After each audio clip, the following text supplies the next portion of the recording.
Hola a todos, bienvenidos a este podcast llamado 35 milímetros y como todos los viernes nos acompaña Olivier. Olivier, ¿cómo estás? Hola Ismael, bien, como siempre, contento de estar en un episodio más de 35 milímetros. Así es, y recuerden que en este podcast hablamos de cine, hablamos de películas, hablamos de directores, actores y demás cuestiones del cine y pues vamos a seguir con nuestro especial que hacemos cada año en el mes de Halloween, el mes de octubre. Vamos a platicar justamente sobre algunas películas que fueron relevantes en el género del terror en los noventas, que pues la verdad es una década bastante interesante porque fue una en donde muchos géneros resurgieron y muchos géneros se consolidaron y además mucha gente empezó a conocer mucho más cine sin tener que salir de su casa porque llegó también el home video. Digo, los que nacieron por esas décadas, ¿no? Pues sí, en los 90 es cuando ya estaba yo creo que empieza, ¿no? El auge de Blockbuster. Sí, justo. Y bueno, aquí en México que como que se hubo el cambio, ¿no? Entre los videocentros. Me acuerdo que había el Macro Videocentro. Cuando yo era Muy bien. chavito iba en la comercial de Valle Dorado, por los que sean de esta zona, iba a un Macro Videocentro que era muy grande. Sí. Y de pronto empezaron a desaparecer y los blockbusters empezaron a salir por todas partes. Y Sí, era padre ir a los blockbusters. sí, para los que son muy jóvenes y no entiendan qué es un blockbuster, ahí se va a notar la edad de nuestro público.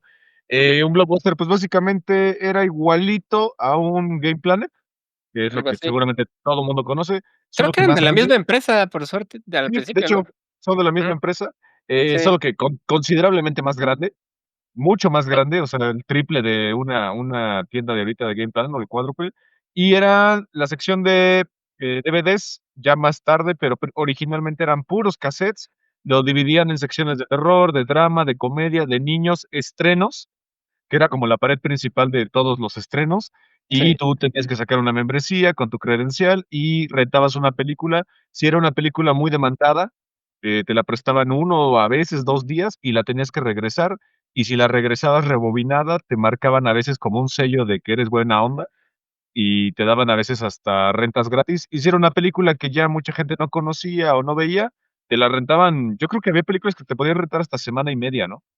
Las series, yo me acuerdo cuando Las rentaba series. series, que venían Sí, en paquetes de varios DVDs, o bueno, en VHS creo que nunca compré series, bueno, renté, pero sí, en DVD sí venían los paquetes de varias, ¿no? Y esos sí te los prestaban, creo que era una semana lo que te prestaban las sí, series.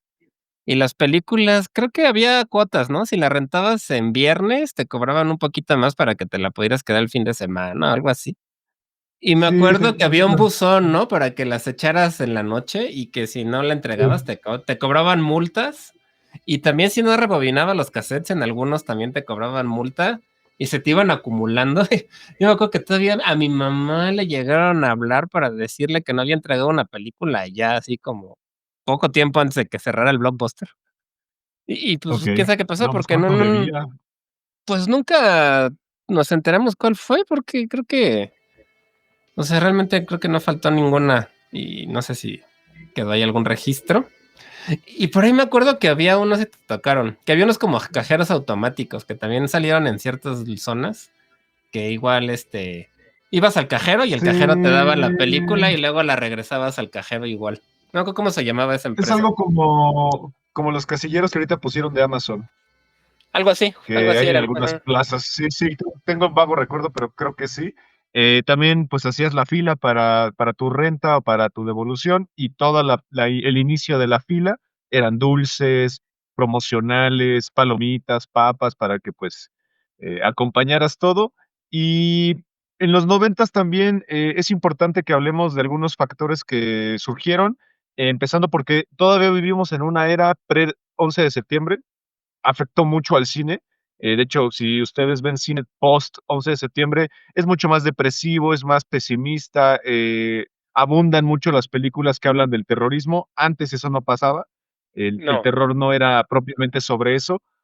Otros factores importantes que empezaron en los noventas es que en la tele ya pasaban algunas películas medio recientes, ya empezaba esto del Canal 5 de el cine de permanencia voluntaria, trilogía del Canal 5, no sé si te acuerdas eso que ponían a veces todas las de Chucky, todas las de Tremors, todas esas películas de maratón, y normalmente los domingos en la función de las 8 de la noche era un estreno.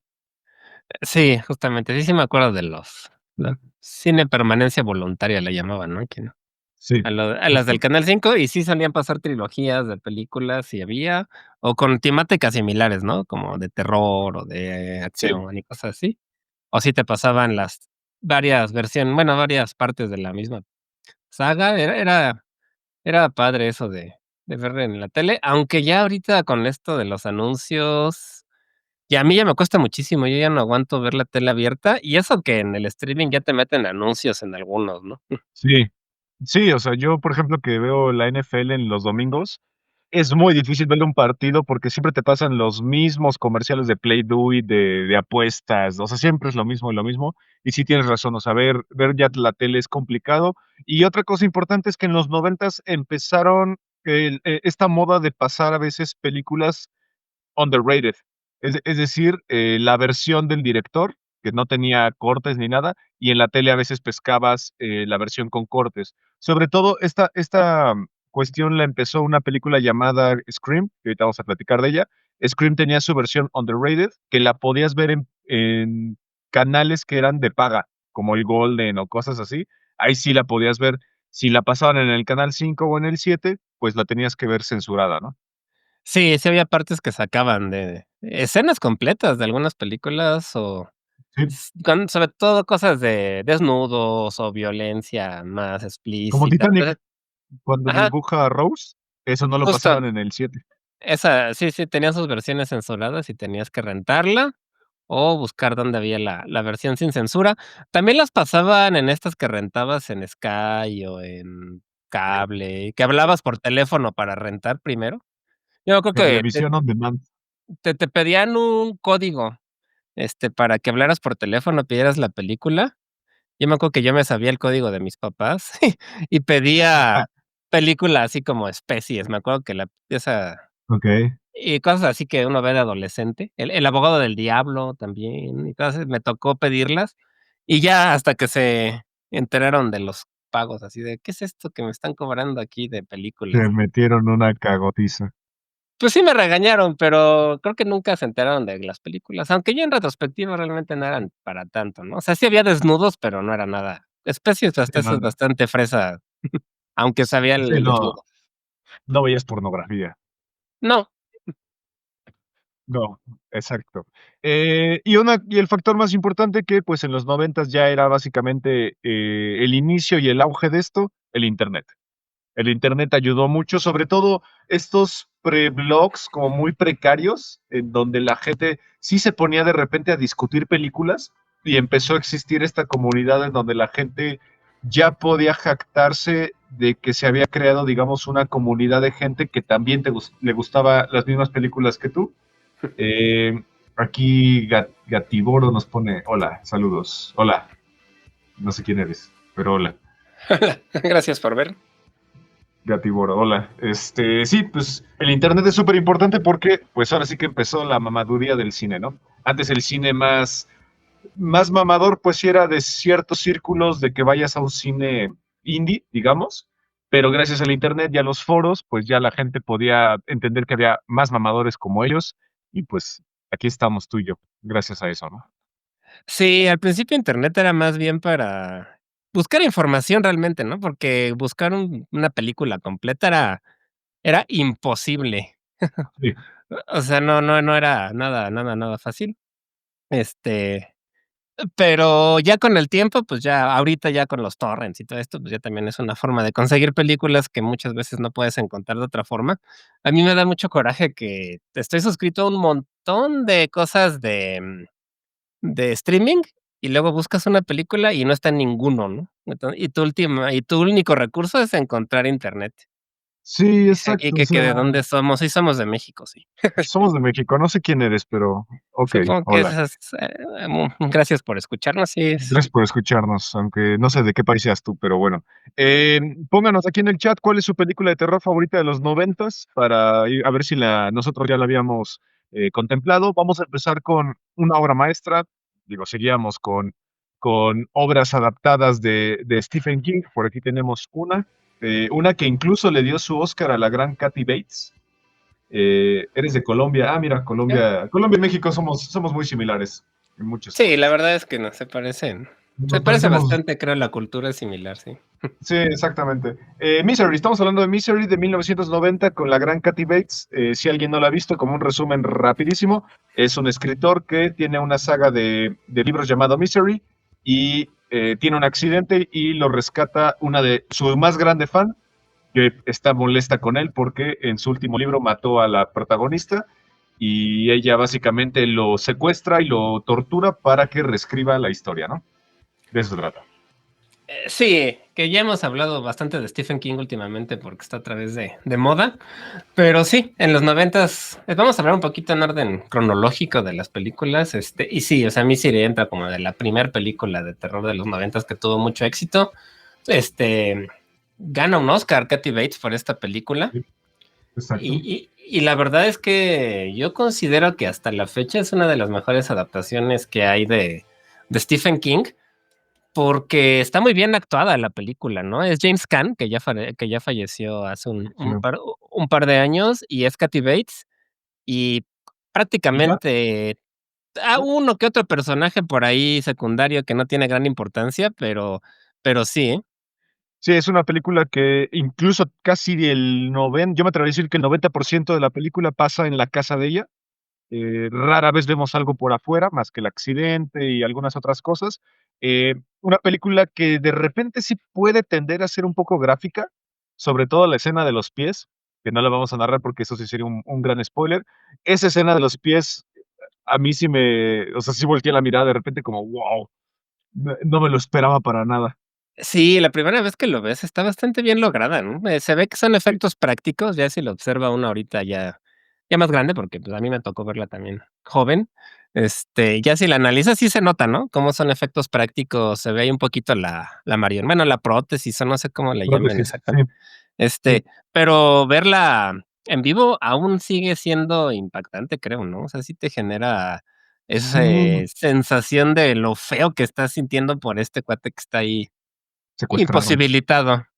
Exacto, y además, el hecho de que Kathy Bates es una actriz que yo siento que tiene la cara muy amable, es una señora que se ve como amable, y Por aquí es momentos, ¿no? Cuando se enoja. de repente, aquí pone Isa, hola Isa, ¿cómo estás? The Blair Witch Project entra en la categoría, claro, pero estamos en orden cronológico, así que Blair Witch es casi finales de la década, entonces la vamos Sí, nos abordando, vamos a ir como en orden en orden cronológico de los 90. cronológico. Pero sí, Scream Eh, sí entra. Digo, Scream, Blair La Witch. Bruja de Blair. Ujú. Entonces, vean esta película, Misery. Es una película que yo creo que con frío se disfruta mucho porque es una película que pasa básicamente en la nieve, por eso tiene el accidente este tipo. Y es una película que está adaptada de Stephen King y es muy tensa. Es una película que a mí me genera mucha ansiedad el hecho de que este güey, como tuvo un accidente y tiene un pie roto, no se puede mover y trata de escapar de maneras, pues la verdad, que generan mucha ansiedad, ¿no? Pues sí, justamente te genera ansiedad esa parte de que él, como está lastimado, trata de escapar y no puede, y Kathy Bates o Annie Wilkes, que es el nombre del personaje, lo vuelve a encontrar y lo vuelve a encerrar en el cuarto, y le vuelve a dar medicamentos para que esté pues, para drogarlo. Exacto, Y esté sí calmado. te genera esa sensación de, pues, de angustia por el tipo. A mí me recuerda mucho a un término que aquí en México, no sé si a ti te tocó, en los 90 dos miles había una estación que se llama Radioactivo, y ahí había Sí, un locutor que se llama Olayo Rubio, que todavía Mario está ahora Rubio. en Chilango, y él En tenía un Chilango. se llama Radio Chilango, algo así. Era de Chilango y él estaba en otro que era Búnker. Él inauguró Ajá. uno que era Búnker, con este Rulo. Sí. Sí, tiene ahí varios proyectos, pero él tenía unos sketches que se le llamaban Fan from Hell, que era este Vamos, bro. fan, Sí. como un fan del infierno que acosaba, ¿no? Y a mí me recuerda mucho a Kathy Bates en esta película, ese término de un fan del Era infierno. Lalo, ¿no? La locomotora, ese güey que era un güey loquito que Sí, los acosaba. exactamente. Sí, Era el ese. Betornillo y no sé El qué. Tornillo, el Lalo, justamente. Sí, era como una Eh, cosa así, Kathy Bates, pero obviamente a un nivel ya de actuación de Kathy Bates, ¿no? Que es una sí, excelente actriz. excelente. Vámonos al mismo año, 1990, con una película que se le considera película interminable. De hecho, yo conozco a muy pocas personas que me han dicho que la han terminado de un solo jalón, por lo abrasiva que puede ser la experiencia de verla. Es una película de 1990 llamada Begotten, que rasga incluso en el mediometraje, apenas pasa la hora, dura 1 hora 18. Es de un director llamado Elías Merhich, que él de hecho quería hacer una trilogía sobre las tres partes importantes de la Biblia, que era el Génesis, el Éxodo y el Apocalipsis. Solamente consiguió hacer el Génesis, que es esta película, y la experiencia es complicada porque básicamente todo el diseño de audio está construido a partir de sonidos de grillos, ruido blanco y como sonidos de alguien como regurgitando, como vomitando. Entonces, la experiencia desde ahí es complicada. Todo el granulado de la película es súper, súper denso. De hecho, tiene un granulado de un ISO como de 5.2, que es básicamente todo está distorsionado. Y la película, pues básicamente se trata de un personaje que, digo, desde el minuto 3 sale este personaje que es bastante complicado seguirle la pista porque es una persona que se está mutilando, de repente defeca y de su excremento sale una mujer que agarra su semen para introducírselo en su vagina y crea así una criatura que nos estará acompañando el 80% de la película, este personaje que solo se está convulsionando y está siendo arrastrado por el desierto. Eso es la explicación más leal que se puede decir de la película. Sí, en teoría se supone que es Dios que se está suicidando al principio y que precisamente de sus restos surge Sí, la madre tierra, ¿no? Que es como la idea que tenía el director. Yo no sé si sí. la transmitió bien, porque yo hasta que no leí como esta interpretación no le agarré como tal a la parte de que ese personaje que mencionas era Dios y se está destripando porque se está suicidando, y va a surgir la madre tierra a Sí. través de ese embarazo que sufre de Dios suicidándose, muy extraño. Tiene una yo creo que lo más de terror de esta película es el aspecto visual, ¿no? Tiene un aspecto que es muy granulado, como dices, blanco y negro. Se ve que la deben haber grabado en 16 milímetros, un formato, si no es que 8 porque se ve Ujú. de una calidad muy, pues, baja, pero es lo que le hace a mí me pone como nervioso, no sé, es extraño. Incómodo. Sí, es una película, por eso se le conoce, es incómoda y se le conoce justo por eso como una película interminable, porque sí, verla de un jalón, no sé, o sea, no Yo es fácil, sobre yo la todo vi porque de alguna en una manera sala. no entiendes lo que estás viendo. Sí, es que exacto, es difícil de ver por eso, porque luego no entiendes. Yo la vi en una sala de cine en el Film Club Café, que está aquí por la zona en la que vivimos, y la vi por eso, ¿no? Porque estábamos ahí y, pues, no, la idea era ver la película, pero sí te causa un poquito de cansancio, porque son escenas grotescas, pero que pierden un poquito el sentido, ¿no? O sea, no le encuentras lo que está pasando. Me recuerda un poco a Tetsuo, la japonesa, y más, tiene ahí como Ujú. sobre todo estéticamente. Sí, tiene esta vibra de lo-fi, Ajá. muy, muy propia de los 80s, de los 90s, pero de alguna manera es una película que es más una experiencia que un producto narrativo. Vamos a llamarle de esa manera, creo que es la mejor forma de describirlo. Es una experiencia verla, pero bueno, vámonos con algo un poquito más sencillo, pero no deja de ser cine de terror.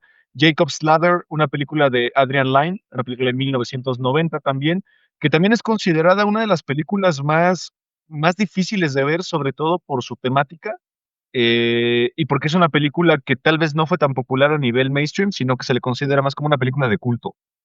Sí, esta es una película que no es tan conocida, digamos, comercialmente, pero que sí tiene este estatus de culto, que le sucede a muchas películas, ¿no? Que cuando En el se terror, pues. Ah, en el trailer suele pasar que se estrenan, no les va tan bien, y con el tiempo se van volviendo cada vez más importantes dentro de ciertos nichos, ¿no?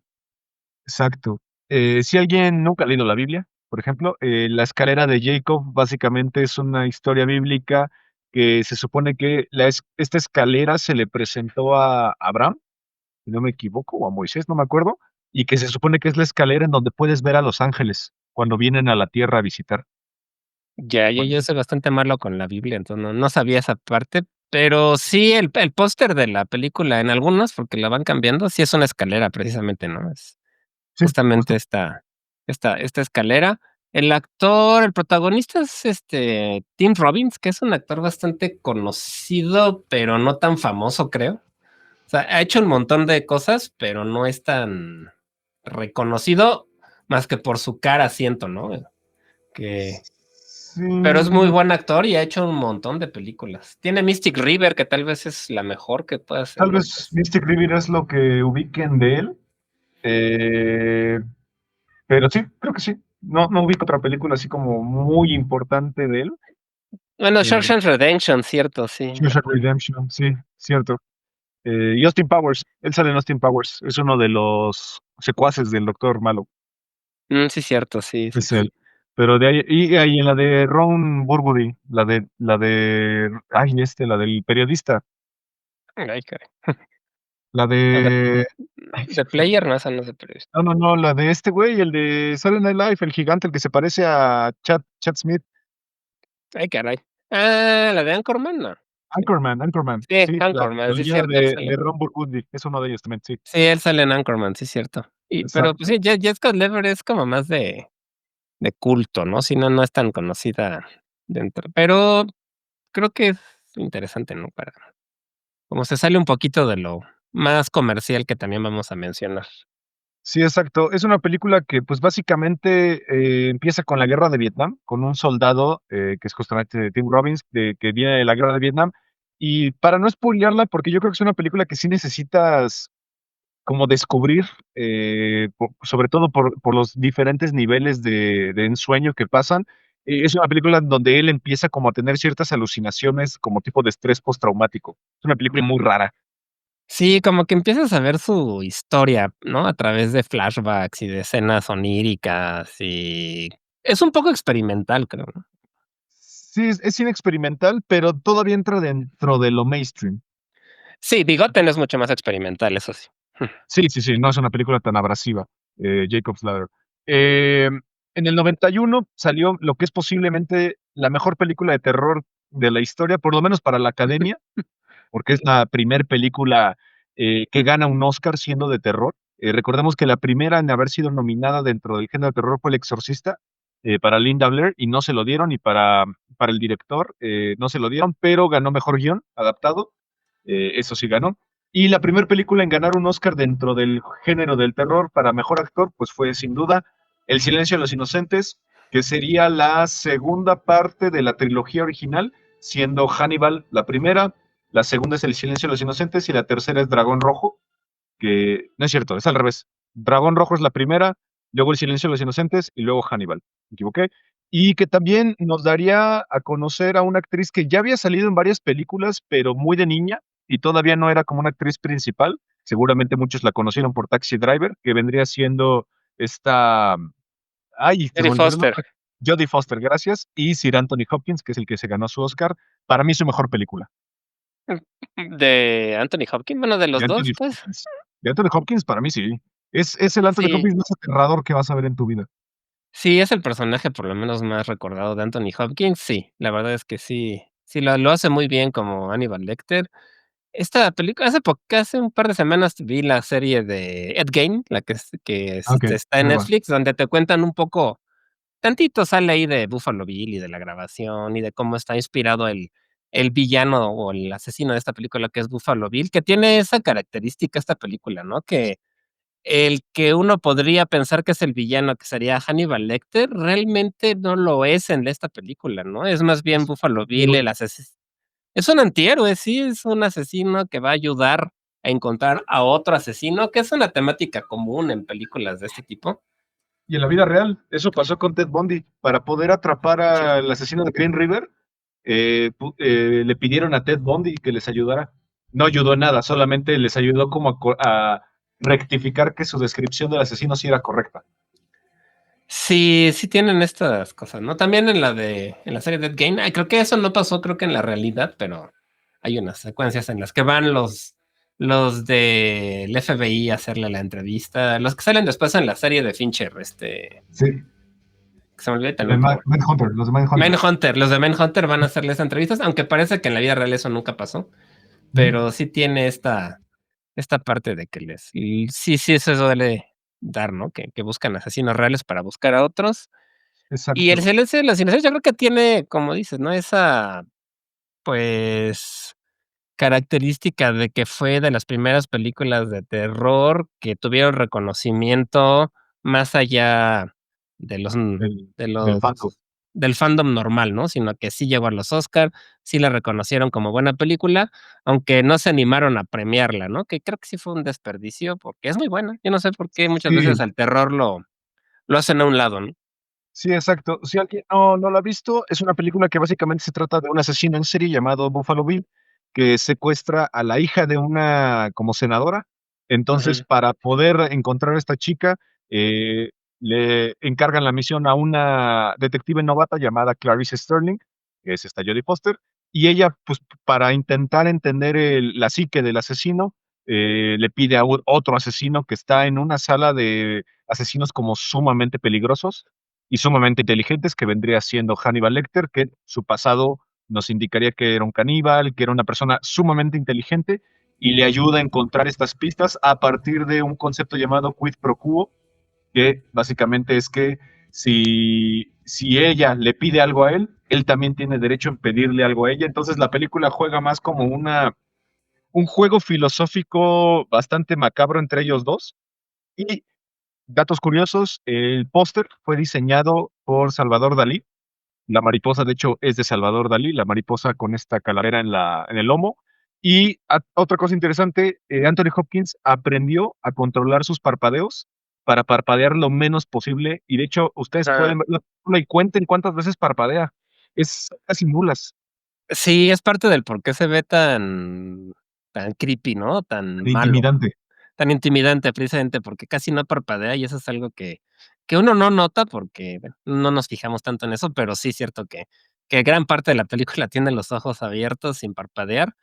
Y yo creo que es el asesino en serie más famoso del cine, ¿no? Como personaje, Y porque quitando el a los villano más slashers. querido, el villano más querido, porque de hecho en la mayoría de las votaciones que se hacen de los villanos más importantes del cine, en los primeros 2 lugares siempre se lo pelean él o Darth Vader, siempre.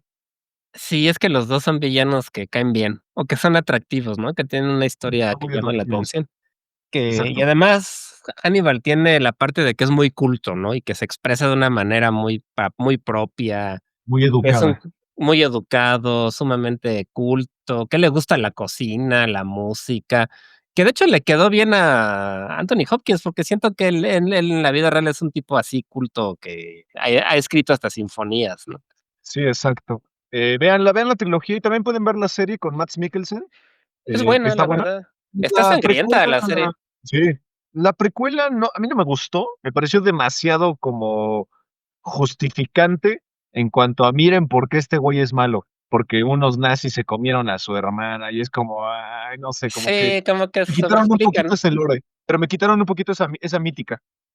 Sí, creo que es mejor como la parte de sí, es un Vas a cuate ver. culto que es un asesino ya, a que te traten de explicar toda su historia, que por ahí en El Dragón Rojo un poquito más, como que medio siento que No, se está mejor, ¿no? en Hannibal es cuando explican por qué era el caníbal del villano, que es este Gary Oldman, el que tiene la cara deforme, que Sí, era que su le arran alumno. ese villano cómo me da cosa porque Sí, está durísimo, el maquillaje está durísimo. está muy bien hecho y además es Gary Oldman, ¿no? Que es un cuate súper bueno en casi todo lo que ha hecho. Exactamente. Y además popularizó una canción importantísima de Q Lazarus, que es Goodbye Horses. Esta Además, secuencia en donde Buffalo Bill se hace como hermafrodita. Cuando vean la película entenderán por qué. Esa secuencia es súper, súper increíble. Es sí. muy buena secuencia esa, la de Goodbye Horses. Sí, yo creo que pasó a la historia esa canción por la película, ¿no? Ya era Sí, sí, conocida, pero creo que se volvió tan famosa como es por esa película. exacto. Vámonos a Japón. Japón siempre ha sido un país que nos ha regalado cine de terror muy rico, muy variado y sobre todo muy denso. Por aquí tenemos una película llamada 964 Pinocchio, una película de 1991 de Shoshin Fukui, que básicamente es como si Tetsuo de Iron Man, una película de los ochentas, se transportara a una década más adelante. Es una película que es muy complicada de ver, sobre todo porque utilizan close-ups sumamente aberrantes con ojo de pez. Entonces de repente veis cosas súper desagradables aquí Como Lynch, y ¿no? En Inland Empire. ¿No? exactamente muy linchano. Es una película muy aclamada dentro del universo del cyberpunk japonés y sobre todo porque habla de un tema muy, muy complicado en Japón que es la esclavitud sexual. Recuerden que Japón tiene una cultura del sexo que tal vez aquí en Occidente como que no la entendemos muy bien, ¿no? Pues parece ser una cultura más reprimida, ¿no? En esta parte sexual y sacan esa represión en su arte, ¿no? En el cine, en el anime, en la literatura, ¿no? Como que creo que por eso a veces se ven un poquito, pues, como medio pervertidos, si esta es la palabra, Sí, pero yo creo que es por la represión que tienen en su cultura de expresarlo abiertamente, ¿no? exacto. Véanla, solamente que no es un cine muy accesible. De hecho, yo sugiero que vean primero Tetsuo. Si aguantan Tetsuo, Pinocho tal vez la soporten, pero sí es un cine muy difícil. Sobre todo porque, uno, la barrera del idioma sí permea muchas cosas, y dos, por el estilo cinematográfico que maneja el japonés, ¿no? Sí, sí está muy incómoda, nada más así para leer tantito la bueno, la sinopsis más bien, que es un esclavo sexual cyborg Pinocchio 968 al que le han borrado la memoria es desechado por sus dueños por ser defectuoso, porque no puede mantener una erección y es abandonado en las calles de Tokio.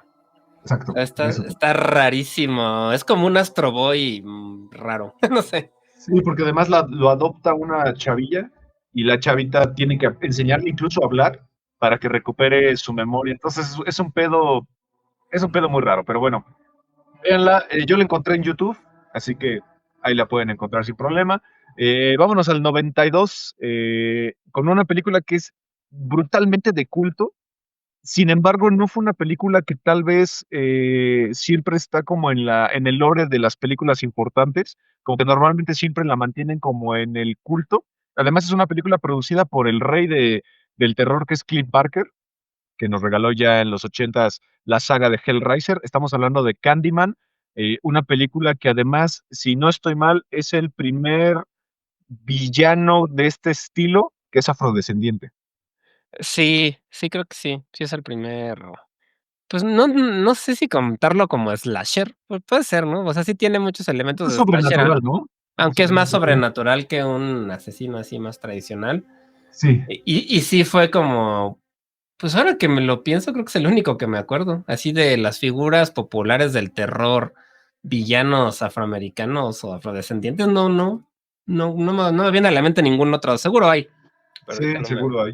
Y Ujú. además está basado en una historia corta del mismo Cliff Barker que se llama Lo Prohibido. Como dato curioso, el protagonista, que es Tony Todd, que yo siento que es un actor que debería tener mucho más reconocimiento porque es muy importante para la historia del cine de terror. Y ya eh, falleció además, el año pasado o el el año pasado, ¿no? pasado, sí aceptó hacer la escena de las abejas. La escena de las abejas es real. Sí, y eso, digo, a diferencia de Nicolas Cage, ¿no? En el remake de Mm. el de The The Beast, Wicker, no The Beast, de The Wicker, Wicker que ahí Man. sí eran súper falsas. Aquí él Sí, sí se animó. Y pues las abejas son parte súper importante de la película, ¿no? Gira alrededor de esto, los, digamos, poderes o como se llama que tenga este villano, giran alrededor mucho de las abejas y de, pues, el racismo, ¿no? Sobre todo, su origen es de racismo, ¿no? exacto. Y que además tiene una vibra como si fuera la versión malvada y seria de Beetlejuice, porque recuerden que para invocar a Beetlejuice hay que decir su nombre tres Sí, veces. justamente, Para sí. invocar al Candyman hay que decir su nombre 5 veces, si no me acuerdo, enfrente de un espejo, ¿verdad? Sí, que esto sí me acuerdo que de chavo cuando la vi, sí fue todo un reto el decir sí me animé, pero sí tenía mi nervio, ¿no? De decir Candyman, Candyman, Candyman en el espejo. Ok.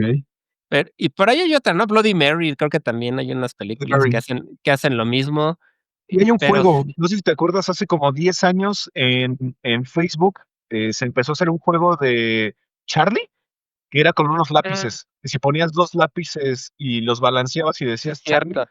invocabas a no sé qué mamada, justamente viene de todo este lore de películas tipo Beetlejuice, tipo Candyman, ¿no?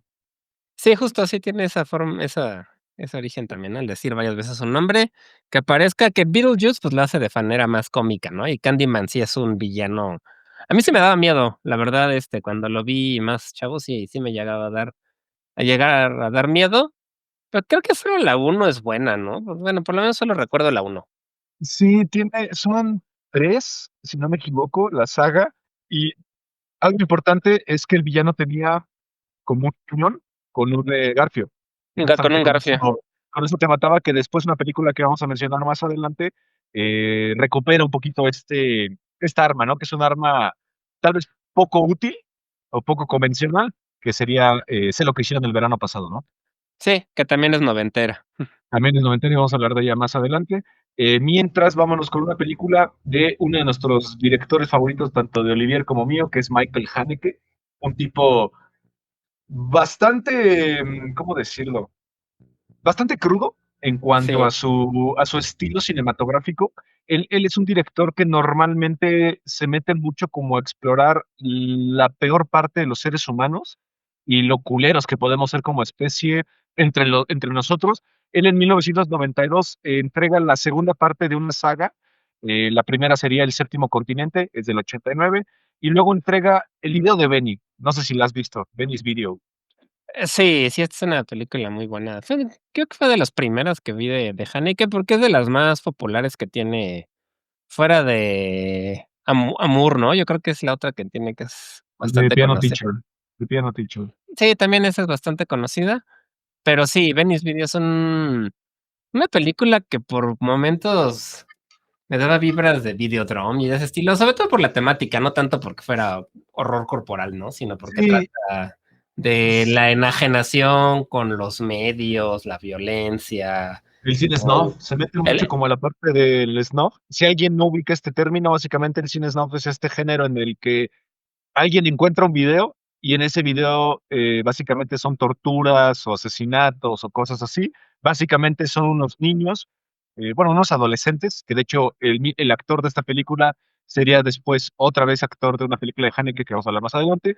Encuentran un video y empiezan a darse cuenta que ellos podrían grabar sus propias acciones hasta que de repente pierden como la percepción de la realidad y hacen cosas atroces, para no spoiler nada. Hacen cosas bastante atroces descubriendo que pueden grabarse.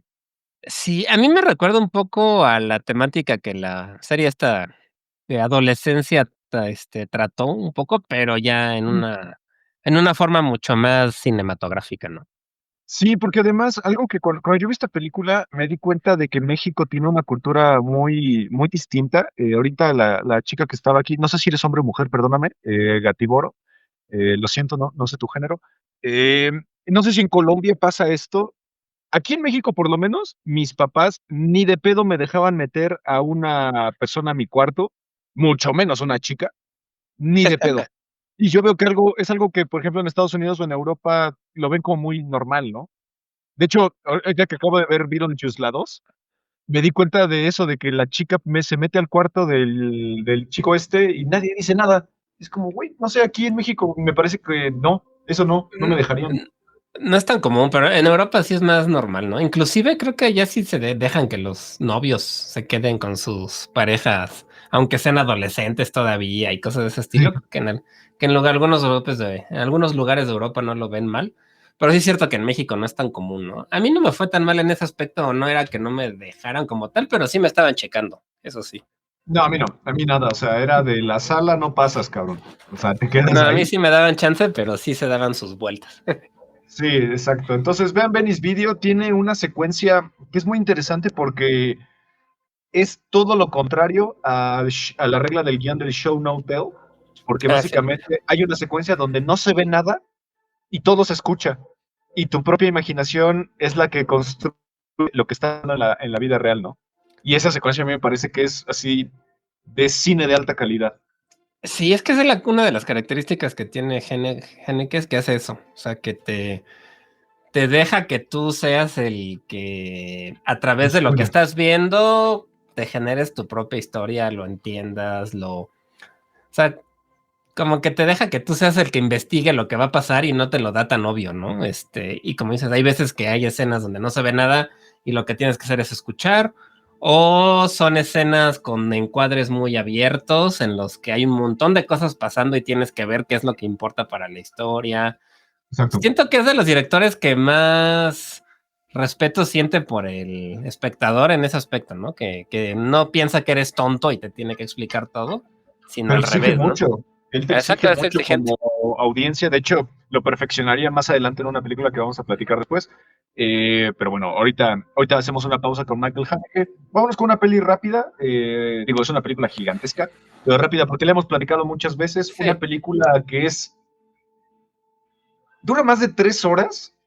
La versión del director, de Francis Ford Coppola, tiene una cantidad de leyendas por ahí que sucedieron en el rodaje, empezando porque, si alguien no lo sabe, Winona Ryder y Keanu Reeves están casados en la vida real bajo la ley húngara, porque en la película Francis Ford Coppola sí contrató a un sacerdote legítimo y los casó en húngaro. Y ellos, pues nadie sabía húngaro, obviamente, y ellos están casados ante la ley húngara justamente por eso. Una película que también catapultó mucho la carrera de Gary Oldman, lo sí. convirtió en este actor muy camaleónico. Yo siempre he creído, a ver si tú me das la razón, yo siempre he creído que Gary Oldman es el David Bowie del cine. Pues sí, sí es un camaleón y ha hecho de todo. Ahorita tiene una serie que se llama Slow Horses, que la verdad está Ujú. bastante buena. La última temporada me falta, no la he visto, pero creo que son 2 o 3, yo no me acuerdo, pero las primeras están bastante bien y él lo hace increíble y lo ha hecho de todo, ¿no? Lo ha hecho de galán, lo ha hecho de Winston Churchill, lo ha hecho de vampiro, lo De ha hecho de... deforme, como decíamos en Hannibal, ¿eh? no lo reconoces nada ahí, No, ahí sí te nada. cuesta trabajo reconocer que es él. Sí, Hasta en el él ha quinto hecho de elemento. todo, ¿no? En el quinto elemento Quita también de repente elementos. dije, "Ay, sí es cierto, es Gary Oldman, Sí, el ¿sabes? hecho de villano, de amable, de héroe, de todo, ¿no? La verdad es que es un cuate que ha actuado, De súper todo. bien. Pero sí es creo que la Drácula, la de la que estamos mencionando, la de Bram Drácula de Stoker, Bram Drácula Stoker. de Coppola, creo que sí es la primera vez que yo lo recuerdo como actor. Yo lo recuerdo un poquito más por Leo el profesional, que de hecho es de esta misma Ah, es el década, villano, ¿verdad? Claro. el villano también, pero sí, esta película fue la que en la misma película cambia de forma varias veces. Bastantes Eh, veces. las más reconocibles sin duda es cuando es el conde anciano con estos como chongos aquí en el cabello, muy anciano, y después se convierte como en este galán muy de la época victoriana. Otra película con Anthony Hopkins, por cierto, que también lo hace muy bien. Y dato importante, está uno de mis cantantes favoritos con un papel sumamente importante, que es el gran Tom Waits. Está como Redfield, el loquito secuaz del Conde Drácula. Sí, que no sé si haya hecho algo más que no sea con Jim Jim Jarmusch. Jarmusch, porque Con ahorita Paul tiene Thomas una Anderson. que va a salir de Jim Jarmusch. Con Paul Thomas Anderson en Licorice Pizza. Él sale. Ah, es que esa no la he visto, todavía la tengo que ver, pero Ahí está Tom que Waits. Tom Waits no es tan mal actor tampoco, o sea, es mejor músico en mi opinión, pero no lo hace mal Pero como actor. para mí tiene un problema importante Tom Waits, su voz. Como tiene una Sí, voz tan específica, dices, ok, es Tom Waits. sí, se sabe luego que es él, y yo solo lo he visto en esta y en algunas de Jim Jarmusch, pero sí es cierto que sale en otras también. Exacto, no nos vamos a meter mucho aquí porque es una peli que Sí, ya hemos platicado bastante. De hecho, no me acuerdo si en el episodio pasado platicamos de ella, creo sí, que sí. Y la siguiente película también ya platicamos de ella cuando hicimos nuestro especial del terror analógico, Ghost Watch, esta película que Olivier me recomendó, ya la vi y no me imagino ser un niño en 1992 y haber visto esta cosa, Ghost Watch. no, esta película yo la descubrí hace poquito, porque se mencionaba mucho como referencia de la del, ¿cómo se llama? La del show de terror. Eh, ¿Cuál? ¿Goosebumps? No, la que sacaron hace poquito que es una Ah, late The night Devil, show, Late es Night with the Devil. Late Night with the Midnight with Devil. the Devil, justamente. Entonces, cuando salió este de Midnight with the Devil, mencionaban mucho esta como una inspiración para esa película. La vimos, no es tan fácil de conseguir, la verdad es que la tuve que bajar de No, internet. sí. Sí, porque no es fácil de conseguir. Y me sorprendió mucho lo buena película que es, porque lo hicieron en el 92 con toda la intención de hacer algo así, Lo-fi. sí, y de engañar a la gente, literal. O sea, su idea era hacer algo así como la Guerra de los Mundos, en el que la gente creyera que lo que estaban viendo era en serio. Contrataron a un conductor de la televisión de la BBC inglesa real, que era un tipo muy famoso en esa época, para que fingiera que estaba haciendo un programa en vivo en el que iban a una casa a ver en la que había fantasmas, ¿no? Y entonces, a lo largo de la película, pues te van mostrando lo que hay en esta casa, pretendiendo que es en tiempo real. Ujú. Y cuando la estrenaron, pues la gente pensaba que estaba viendo un programa de noticias donde realmente estaban yendo a una casa, hasta llegar al grado de que la misma mamá del conductor habló para preguntar si su hijo estaba bien a la estación. Que daban en la película, aparece un número de teléfono que era real, o sea, tú sí podías hablar a ese número, y dicen que cuando hablabas te contestaba una grabación diciéndote que la película era, o sea, que era una película, que no era en serio, pero que habló tanta gente que las líneas se bloquearon y entonces sonaba ocupado y entonces la gente lo tomó como una confirmación de que estaban viendo algo de verdad. Y Sí. tanto que la terminaron prohibiendo por varias décadas en Inglaterra, porque causó todo un desastre en ese. Se me hace Sí, muy y interesante ese caso. mantendría un estilo de cine muy, muy interesante que es el mockumentary. Digo, este no es un Ujú. documental propiamente, pero el mockumentary bebe mucho de este tipo de películas, ¿no? De estos documentales que pasan por reales siendo falso. La película que hace rato mencionó Isabela, perdón, bebería mucho de eso que es el proyecto de la Bruja de Blair, ¿no? Que es otra película Sí. que también causó un efecto, yo creo que hasta más potente que Ghostwatch, porque justamente Ghostwatch fue una película bastante pequeña y de tele. Y el proyecto de la Bruja Sí. de Blair sí fue de cine, ¿no? Entonces tuvo un impacto mucho más fuerte. Búsquenla, sí es de echarse un clavado a internet un rato, pero sí la encuentran. Sí, vale mucho la pena. Si no han visto Ghostwatch, creo que vale bastante la pena, sobre todo si les gusta el terror, creo que sí puede entrar dentro de estas películas históricas que no mucha gente conoce, pero que a mí me dio más miedo que la de Midnight with the Devil, y eso. O sea, Sí, sí te genera más esa sensación de suspenso y de estrés. sí, por tener esta vibra además como muy low-fi, que hace Exacto. como Ujú. frustrarte más. Vámonos al 96 con una película de un muy joven, vamos a decirlo así, muy joven Alejandro Amenábar. De hecho, es una película donde él apenas empezaba como con esta temática de ser un cineasta muy, muy aguerrido como al thriller, al suspenso. Una película de 1996 llamada Tesis, que propiamente no es en sí terror, sino que de hecho rasga entre el thriller psicológico y hasta el snuff, el género que mencionamos hace rato. Es una película que básicamente habla sobre una chica que está haciendo una tesis sobre la violencia en los seres humanos y hay un dude en su escuela que la empieza a acosar. Y yo creo que algo que me emputa de esta película es que nadie se da cuenta que este güey de verdad es un idiota y es un güey que algo trae malo. Y como que todo el mundo es como, no, pero es guapo, pero es buena onda. Es como, güey, se ve un psicópata, a legua se ve que es un psicópata, pero la película plantea que también tiene un amigo dentro de la escuela, que es un güey como nosotros, que le encanta el cine snob, que le encanta el cine terror, y que le puede conseguir todas las películas raras del mundo. Y al principio de la película te plantea como que el malo es él, como que la mete a su cuarto y su cuarto está lleno de cosas psicópatas, y parece que algo le va a hacer. Es una película muy interesante. Sí, está padre. Que estoy viendo que Amenábar la dirigió a los 23 años cuando todavía estaba estudiando en la Universidad Sí, Complutense de Madrid. Y costó 600,000 euros, que digo, no sonará mucho, pero para un estudiante de 23 años que haya recabado ese dinero, pues no está fácil tampoco, ¿no? pues es más dinero que el que tuvo David Lynch para Eraserhead. Ujú, sí, sí, la verdad es que está, no sabía yo exacto que lo había hecho tan joven y la verdad sí es, no es fácil.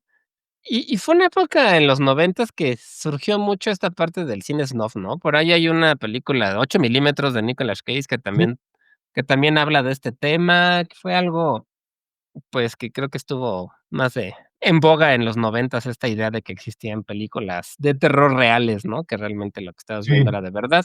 Y es el tema que trata, ¿no? No, esta película, pues, el hecho de que existan películas snuff, ¿no? Realmente. Sí, y que además este Amenábar se metería después a un cine que se volvería incluso más de culto, se alejó mucho del terror de repente, se metió a cosas más serias, más introspectivas y sobre todo con una carga de drama muy potente. Por ahí tiene Abre los ojos Sí. y tiene una película que yo siento que es como, güey, ¿qué pedo con la densidad de esto? Que es Mar Adentro, que es una película que yo siento que parece del estilo de Darren Aronofsky, de que Sí, quiere hacer justo. que los personajes sean así lo más infelices posible, ¿no? Ah, bueno, y tiene Los Otros, que es un peliculón, además producida por Tom Cruise, el de Sí, Kung Fury. Amenábar es un buen director español, No ha ¿no? hecho no ha hecho muchas cosas, solo Pero tiene ya 8. no, sí, no ha producido tanto, Tiene pero una este año, El Cautivo. esa sí no sabía, pero, Yo tampoco. pues, a ver qué tal, pero la verdad es que sí, Amenábar es buen director.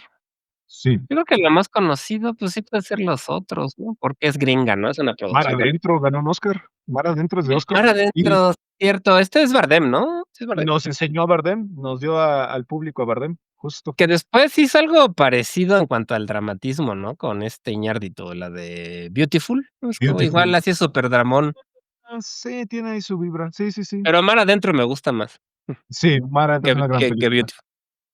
1996 fue el regreso triunfal de uno de los géneros del cine más queridos en el mundo, el slasher. El slasher se había estancado un poco a finales de los 80s por un problema sumamente crucial, las secuelas. O sea, Sí. Pesadilla en la calle del infierno, o vulgarmente conocida como Freddy Krueger, ya tenía siete entregas. La verdad, la gente, yo creo que estaba hasta la madre de eso. Viernes 13 ya tenía como 4. Halloween había incluso tenido reboots, remakes, recuelas, o sea, ya era muy cansado. Chucky ya iba por la tercera entrega y de repente Wes Craven volvió a colocar el slasher en un punto importante, solamente con una premisa crucial. ¿Qué pasaría si el asesino que te está acechando te habla por teléfono y diciéndote que ya está en la casa? No mames, cagazo que te metes. Y además, algo interesante es que es uno de los pósters más engañosos de la historia del cine. No es un spoiler importante porque pasa en los primeros 5 minutos. Sale Drew Barrymore en el póster y la matan a los 5 minutos de película. ¿What? Sí, eso fue un homenaje, según yo, a Psycho, en donde también pasa Ah, que la protagonista, que era la actriz más famosa, se muere, no a los 5 minutos, pero a los 10 tal 15, vez, ¿no? 20. Sí, sí, Ajá. sí. Que entonces fue un homenaje como a esa parte de Psycho. A mí lo Estamos que me hablando de gusta, Scream, por cierto. sí, justamente estamos hablando de Scream de 1996. Wes Craven, pues venía de tener este bajón, como dices, ¿no? De la popularidad de las películas de slashers. Él es el de Nightmare on Elm Street, ¿no? De Sí, correcto. Pesadilla en la calle del infierno, que también sufrió esta parte de las secuelas.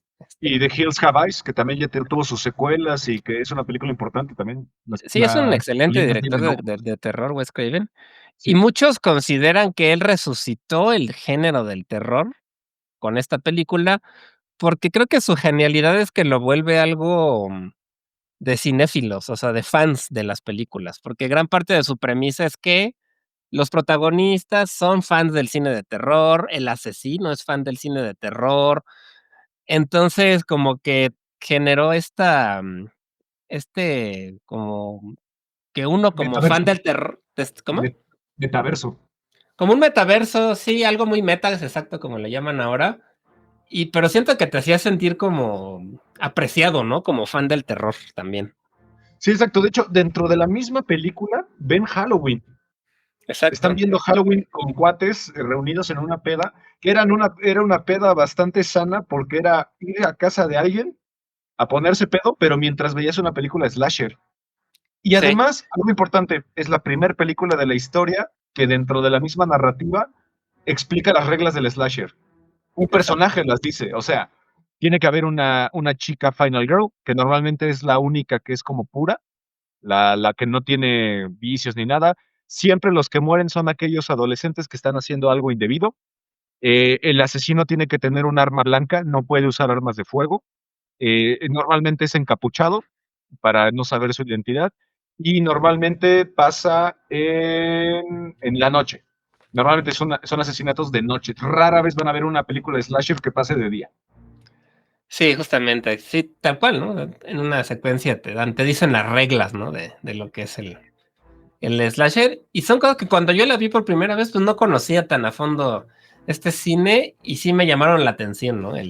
Mira, pues tiene razón, o sea, sí es cierto que todo esto pasa en este tipo de películas y es lo que a mí me la hizo, siento que es medio documental un poco, ¿no? En esa parte que te va explicando un poco del género del terror, del slasher, y lo convierte en algo que, por lo menos en mí, despertó esa curiosidad de ver más, ¿no? Porque era una época en la que yo apenas estaba animándome a ver terror, porque me daba miedo antes. Y a partir de Scream, me empezaron a dar ganas de ver toda, como Halloween, la masacre de Texas, Viernes 13, y creo que así como a mí, a mucha gente le pasó lo mismo, ¿no? Exacto, es una película que además, consolidó la el matrimonio entre Courteney Cox y David Arquette, que Ah, después sí. por eso en Friends, en esa temporada del 97, Courteney Cox aparece como Courteney Cox Arquette, Sí. justamente es por esta película, aquí se conocieron y aquí se casaron, Y Neve y es Campbell, ¿no? Y ya había hecho un par Neve de Campbell, películas, pero creo que es su papel más importante, el sí, de seguro. Sydney. Vámonos al 96, que una película que propiamente no es de terror, es más como humor negro. Digo, el escritor es Tarantino, ya se darán cuenta qué tipo de humor va a ser. Una película que está dirigida por Robert Rodríguez, escrita por Quentin Tarantino, protagonizada por Quentin Tarantino y George Clooney.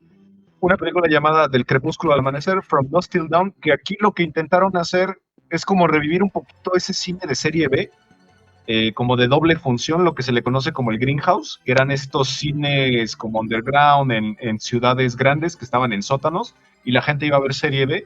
Y es una película que la mitad es una película de asesinos en serie que secuestran a una familia y la otra mitad se convierte en una película de vampiros, hombres lobo, monstruos, zombies.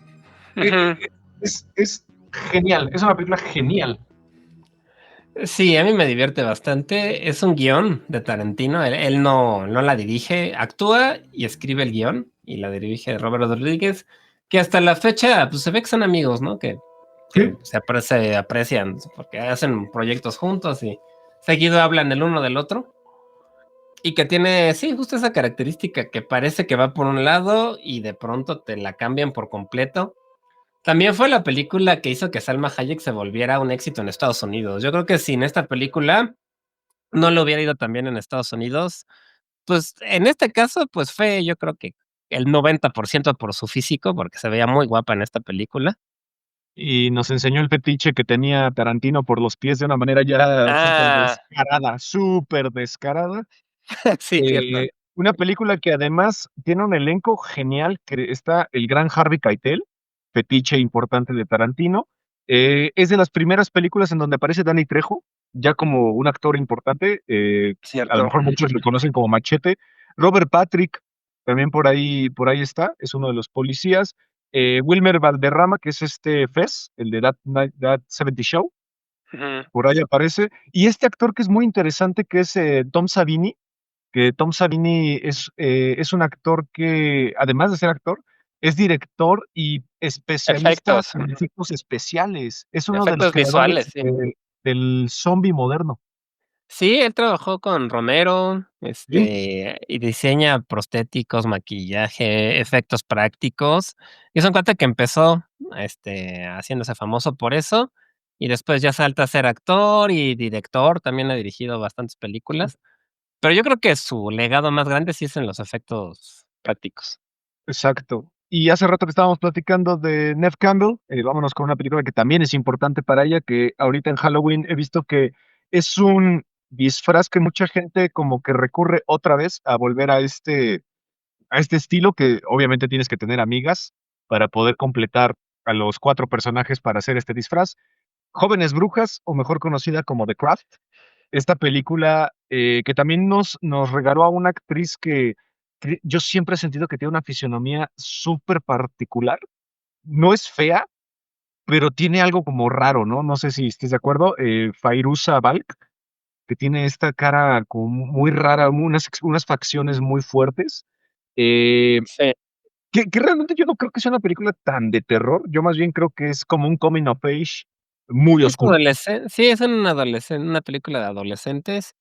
que yo creo que inició a muchas, este, adolescentes, sobre todo mujeres, en la parte del en el interés por Wicca, la La Wicca. brujería, Ujú. Sí, sí, todo sí. este tipo de cosas, hubo muchas adolescentes, incluida mi esposa, ella fue la que me dijo que pusiera esta película porque a ella le gustaba mucho.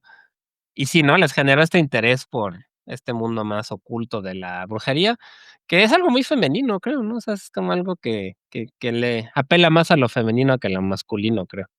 Exacto, y además tiene también unos efectos prácticos muy interesantes. Yo me acuerdo de un programa que pasaba en Discovery Kids, que se llamaba Detrás del cine, y ahí Ujú. ponían, episodios de películas, cómo hicieron los efectos especiales, y una vez pusieron esta, Jóvenes Brujas, cómo hicieron la escena de levitación, es súper interesante cómo la hicieron. Hay una escena donde justamente Fayuca, o esa madre, no sé cómo se llama, se pronuncia su nombre, Fairuza, creo. Fairuza, hay una escena donde ella está de espaldas y Neve Campbell está, levitando. Le pusieron un arnés de metal para que ella fuera a la plataforma justamente cuando ella estaba de espaldas. Y ella se quejaba de que, pues, pesaba mucho porque Sí, tenía que claro. sostener parte importante del peso de Neve Campbell. Sí, yo me acuerdo mucho de la del cabello, que hay una escena en la que se cambia el color del cabello, que ahorita la verdad es que es algo sencillo de hacer hasta con cualquier programa de edición, pero en esa época no era nada fácil, ¿no? No, no, Entonces, no. me acuerdo que sí me cuando la vi sí me impresionó ese efecto del cambio del color del cabello y todo. Sí, véanla, está chida. Es una peli que yo creo que está chida verla con cuates, Sí, por lo mismo de que tiene una temática muy adolescente. Y yo repito, yo he visto ahora muchas chicas que se disfrazan de las 4 amigas, solamente que no pueden hacer blackface, porque una de las protagonistas es afrodescendiente, entonces es ahí como ella, Mean Girls, ¿no? pero muy, sí, pero en bruja, sí, sí, sí, Sí, sí, es como una Mean Girls con brujas, está sí, sí, sí, te la doy ahí. 1997, vámonos con otra vez Michael Haneke. Para mí, yo creo que tú estarás de acuerdo, su obra maestra, una película que rasga entre el slasher, sin ser slasher, la violencia extrema, rompe la cuarta pared básicamente cada 5 minutos. Entonces, el espectador, a ver, es que no sé cómo plantearlo. Michael Haneke estaba, lo que él decía en una entrevista sobre esta película es que él decía que estaba harto de que los slashers, tú siempre indagabas o medio sabías quién se iba a morir. O sea, en sí. Halloween sabías que esta Jamie Lee Curtis no se va a morir. En Viernes 13 sabías que todos, menos la chica rubia, bonita y que nunca tuvo sexo con nadie y todo, no se va a morir. Sabías que en Chucky el niño no se va a morir. Entonces, Michael Haneke lo que decía es que eso era algo que hacía que el espectador se sintiera estúpido, como que Ujú. no era parte de la trama. Y en esta película, Funny Games del 97, los 2 chicos voltean a la cámara básicamente a preguntarte: "¿Tú qué opinas? ¿Mato a la señora o mato al güey o mato al niño? ¿No vas a contestarme? Okey, yo mato a quien yo quieras y tú me viste". Tú eres cómplice de la trama, y eso es algo que yo nunca he visto en otra película, que tú te sientas culpable porque tú sabes lo que va a pasar. Sí, sí es cierto, es una película muy inteligente en ese aspecto que rompe la cuarta pared, que es cuando un personaje se dirige Al público. al público, al espectador, ¿no? Que eso en cine, pues, las reglas es todo lo contrario, ¿no? En las reglas clásicas es que no se debe romper la ficción, que no debes hacer nada para que el público salga de esa ficción, y cuando rompes la cuarta pared, pues, es como lo más brutal, ¿no? De que te abren enfrente, un poco lo que hace Deadpool Sí, en sus películas, pero en terror, ahora que lo pienso, yo tampoco me recuerdo una en la que los hay hagan lo chistes. mismo. O sea, Ajá. Chucky y Freddy Krueger de repente hacen chistes que medio rompen un poco la cuarta pared, pero más bien es como metaficción. Sí. En esta película sí, literalmente los 2 chicos, que además es un dato importante, son asesinos que no tienen ningún propósito de matar, más que están aburridos. Son jóvenes que se ven bien, gente bien, jóvenes, blancos, gente normal, que literalmente dicen en la película: "Nosotros matamos porque es divertido, nada más, no queremos robarte nada, no vamos a abusar de ustedes, solo queremos ver en qué momento ya nos aburrimos de ustedes para matarlos". Sí, es que es una zona de dinero, ¿no? Es un barrio, un lugar No, es donde es una zona como como de casas de campo, ajá, como un club de golf, no sé, una house. cosa donde se ve que todos los que viven ahí tienen mucho dinero, Sí. y estos mismos chavos que es un home invasion es género en el que entran a una casa a secuestrar, a asaltar, a hacerle algo a los habitantes de esta casa, y tiene esa característica que los chavos, pues, llegan pidiendo huevos, ¿no? Que si no les puede algo así como el truco de aquí de la tacita de azúcar del Chavo y eso, pero allá, ¿no? Y que le llegan a pedir huevos a una casa porque están cocinando. Se ven súper arreglados, vestidos de blanco, como un traje de tenistas, ¿no? Como de De golf, tenis, de de golf. golf, así como muy, sí, pues muy fifís, como, y entonces confían en ellos, los dejan pasar y obviamente, pues, secuestran a la familia y les empiezan a hacer un montón de cosas bastante feas. A mí esta película me dio mucho coraje en el aspecto de la impotencia que sientes por los personajes de: "Uy, Es que defiéndete, haz algo", no, pero eso es lo que decía Haneke, ese es el punto que tienes que sentir, esa ujú, impotencia, porque tú tampoco puedes hacer nada. Sin embargo, sigues viendo la película. Estás no, viendo claro. hasta el final cómo los van a matar, entonces tú eres cómplice. Y es un concepto súper denso, porque además la primer secuencia a mí me parece que es parte importantísima de la historia del cine. La familia, como buena clase alta que tienen, están jugando a cambiar la canción, una pieza de ópera, y el otro tiene que adivinar qué pieza de ópera es, y de repente cambian la canción y suena Naked City, un proyecto de John Zorn que es jazz así con noise atascado, pero ellos no lo escuchan, solo lo escuchas tú. Y eso hace que el público diga: "Güey, ¿qué pido? O sea, ¿qué está pasando?". O sea, estoy escuchando una canción de Greencore, básicamente, y ellos están jugando a cambiar ópera.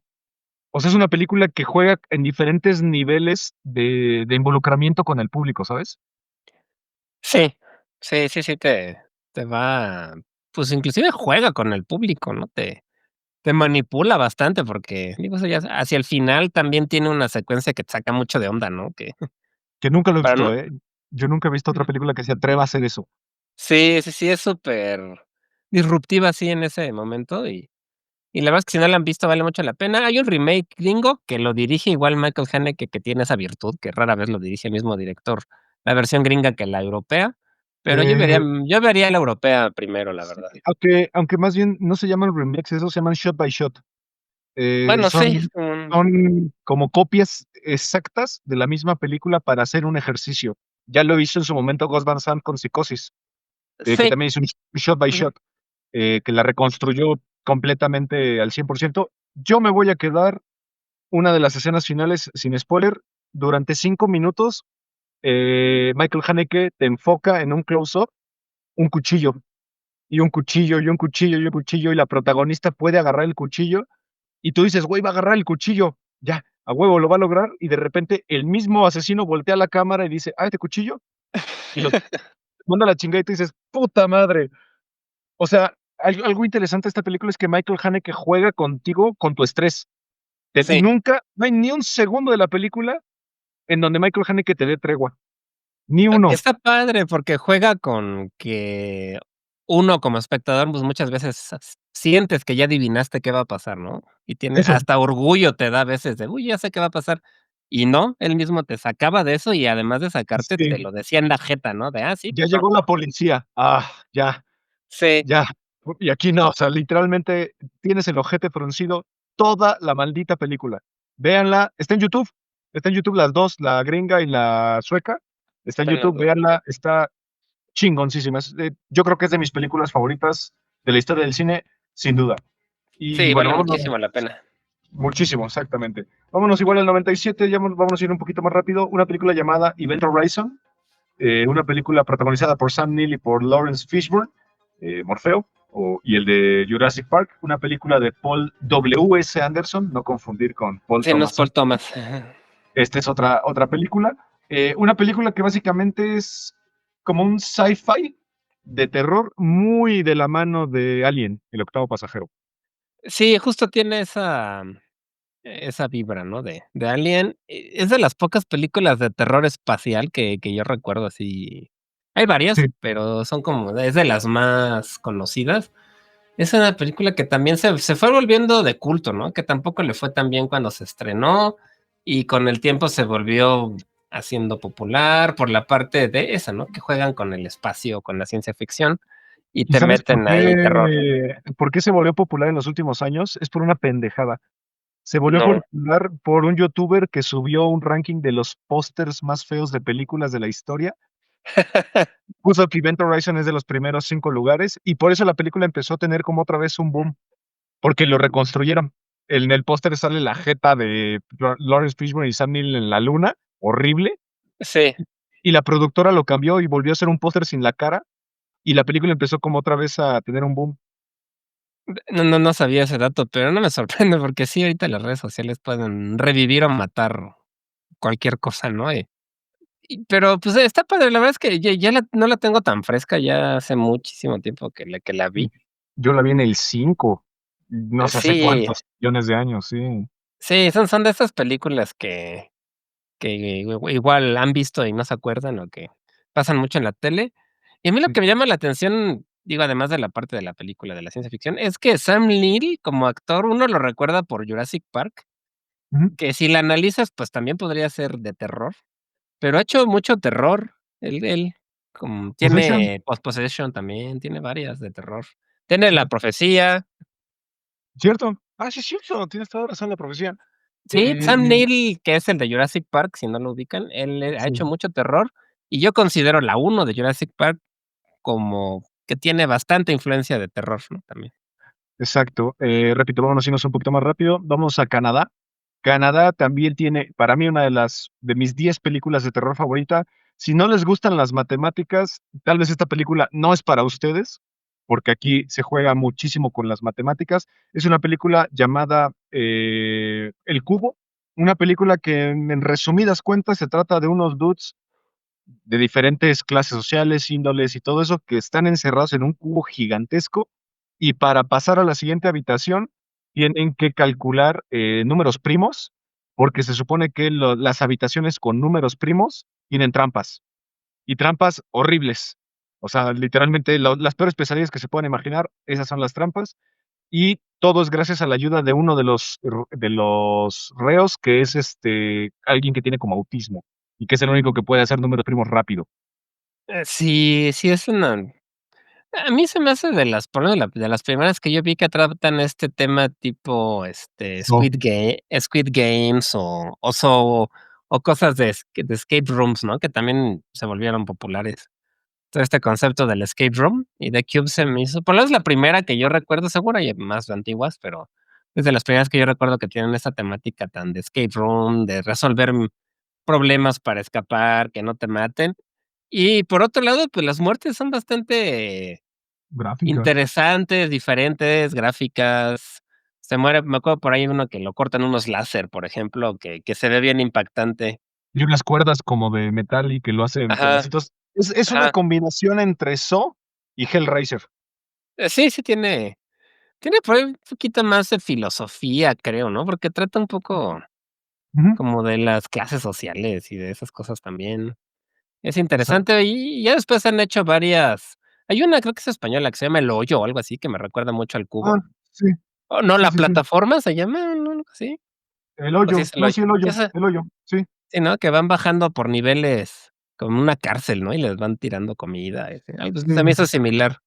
Yo creo que vamos a hacer una segunda parte porque ya nos pasamos de la hora y todavía nos falta el otro podcast. Vamos a hacer la siguiente parte de la otra semana para que, no se queden ahí. Nada más nos vamos a despedir el día de hoy con una película del 1990 que se nos olvidó por ahí.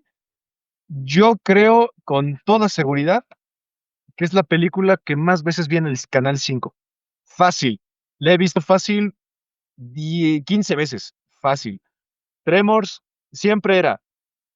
A continuación, no sé, Capitán América de Winter Soldier y terminando Terror bajo el desierto con Kevin Bacon. Terror bajo el Es, desierto. es divertida, tiene efectos prácticos muy interesantes. No es propiamente de terror, así como que de verdad tengas pesadillas, pero sí es una película que te genera ansiedad.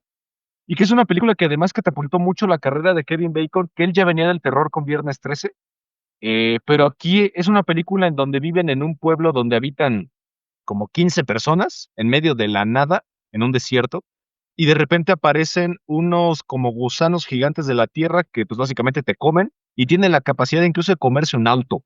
O sea, son criaturas súper grandes. Como los de Dune, aunque los de Dune son todavía más grandes, creo, ¿no? Pero, Esos son colosales, esos son monstruosos, sí. algo así como los de Dune, pero un poco más pequeños, en una zona desértica, ¿no? Y se llama Tremors precisamente por la tierra, ¿no? Que tiembla cuando venían estos, pues, monstruos a comérselos, ¿no? Y también sí es Reconocen cierto, cuando tiemblas. Cuando tú tiemblas, saben dónde estás. justo por la sí es cierto, por los movimientos. Y sí es cierto, yo no me acordaba, pero sí es verdad que en el Canal 5 la pasaban mucho. La están. Hasta el día de hoy, yo creo que es de las películas más sintonizadas de la historia del Canal 5. Fácil. Sí, no lo dudo. Yo ya la verdad como sí, hace un buen rato que no veo películas en el 5, pero sí me acuerdo que sí la pasaban cuando yo era niño y la siguen pasando, pero es entretenida, ¿no? Esta no es de las Muy. por lo menos a mí no me dio mucho miedo, No, pero sí, más que miedo entretiene, sí es divertida.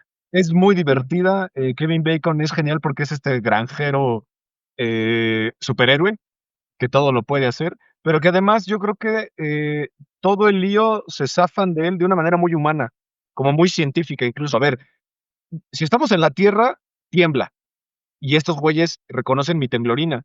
¿A dónde vamos? A las rocas no tiemblan, y Muy solamente geólogo, podemos ¿no? muy geológico. Sí, yo creo que es una película que tu papá la disfrutaría sin Parece. problemas y le encontraría muchos huecos argumentales, pero bueno, no importa. Nos vamos a despedir con esta porque todavía nos faltan bastantes. Los noventas es una década que nos regaló mucho cine. La próxima Sí, semana terminamos la lista. Isabela, perdónanos. El proyecto de la Bruja de Blair te quedará para la próxima semana. Así que pues nada, en 10 minutos más o menos vamos a hacer nuestro segundo en vivo para hablar de música con esta temática de terror. Vamos a hablar de algunos discos que no los van a dejar tranquilos durante un buen rato. Así que pues nada, Olivier, muchas gracias. muchas gracias a ti, Ismael, como siempre, gracias a los que estuvieron aquí viéndonos en vivo, muchas gracias. Y no se olviden de escuchar a Sonidos en el Aire, nuestro podcast de música, en unos minutos. Así es, nos vemos en un ratito y si no, nos vemos la próxima semana. Hasta la próxima.